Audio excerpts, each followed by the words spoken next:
And that doesn't necessarily work in the event that something unfortunately happens to both the parents. Right. Because then there's no listed beneficiaries. The kids would have to kind of go through probate to get the assets dispersed to them.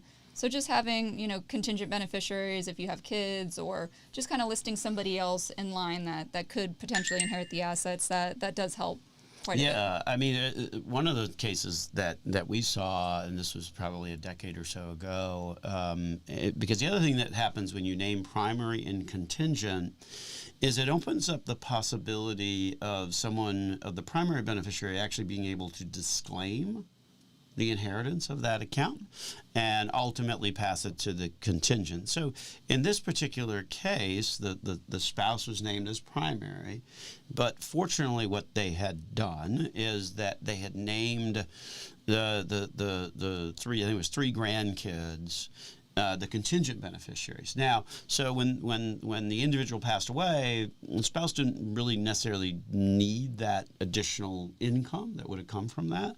So because there was contingent beneficiaries named, she was able to disclaim and push that retirement account and the tax implications down to grandkids who were obviously in much, much lower tax brackets, and in this particular one, it was pre-2020.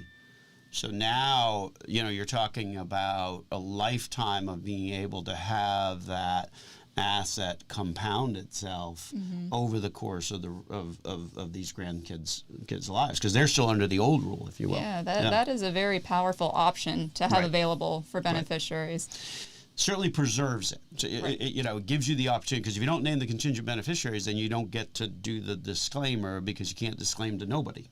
So that's another really good reason why you want to kind of name primary and contingent on these types of accounts.